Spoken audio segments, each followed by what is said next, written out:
Certainly more than once after getting high with your favorite flowers, you have experienced an enormous feeling of hunger, so-called munchies. In Poland we call it gastrofaza. My editor translated gastroface. Do you have it in English? No. This is the moment when the creativity caused by Maryśka is doing its job. It's quite amazing what we are able to cook from nothing. And if your fridge is really empty, there's always your favorite pizzeria. But have you ever wondered, do you know actually why we feel hungry after getting high? I go by the name Mobs and this is Greendeed. In today's episode, I will try to answer this question. Let's go.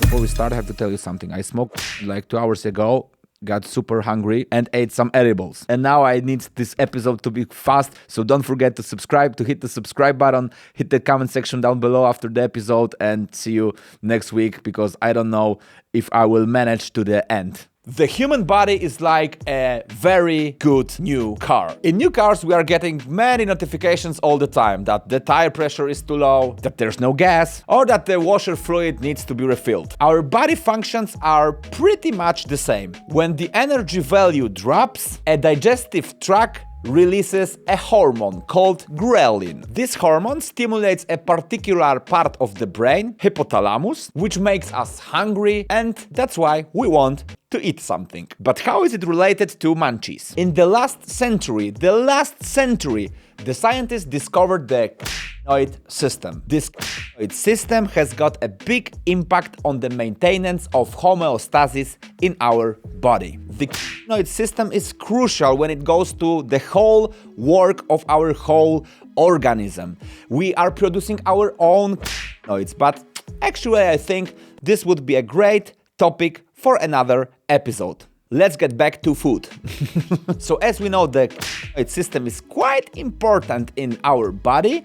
Consuming Maryśka influences the behavior of this system. And as a result, this hormone simulates the hypothalamus of the brain, this particular part which I mentioned in the beginning. And thanks to this, our body is kind of cheated and thinks that it's hungry, although it's not. That's why I look like this.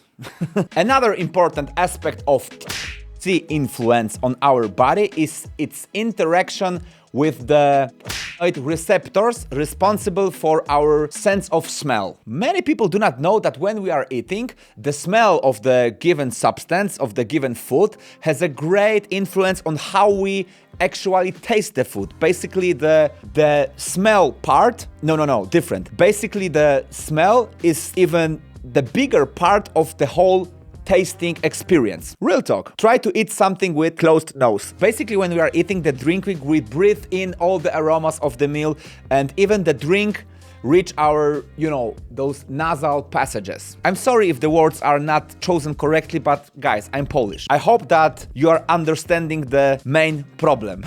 Let's have a look at the beer industry. It's a quite good example of this. A craft brewery who want their beer to taste really good, they try their best to develop really nice aromas. And actually it's the same when it goes to the Maryśka industry in California nowadays. It's not so important how strong the flower is, how much it does have. We want to get fancy aromas, fancy new flavors and so on. So in my opinion, nowadays everything is about the terps. Not in Poland. Okay, but back to the food. I still didn't explain why do we want to eat chocolate and many sweet things during our munchies. This is because it strengthens the taste of sucrose. This is the sugar, this is the main component of the sugar in food. I'm getting hungry only talking about this. So this is why it makes us think that chocolate and all the sweet stuff is like the best food on earth. But there's something super serious about munchies. Actually, it is of great importance for people battling cancer. Of course, there are many other diseases and illnesses where you can simply lose your appetite, but patients who fight cancer most often undergo chemotherapy. Unfortunately, side effects of this treatment is loss of appetite and frequent vomiting. Due to these factors, sick people simply almost do not want to eat. They can experience very fast weight loss, anemia, and fatigue. The patients are really so weak, and trust me, I worked with few of them, are so weak that they need to be supplied with energy by, by a drip. They need to be put on a drip. And that is why we need the medical. Thanks to the consumption of Mariška, the people simply are starting feeling hungry, and it simply makes them want to eat more and more and more. Many years ago, I had the pleasure to have an interview with Tommy Jong here in Europe, in Berlin. And as you might know, he had cancer as well. And basically all of the patients that I'm helping here in Poland, because I'm a green activist here in Poland, are telling the same thing. He wasn't 100% sure that this was the cure, but one thing that he was super sure about, he started to playing his guitar again, he started to make music again, he started to smile again, he started to waking up with whole different and positive energy to fight the cancer, and most of all, he started eating a lot again. Although in other scenario, it can lead to obesity. Thanks for watching, guys. Thanks for subscribing the channel, and don't forget to hit the comment section down below and let me know what is your favorite food after getting high. Have a nice day. Essa!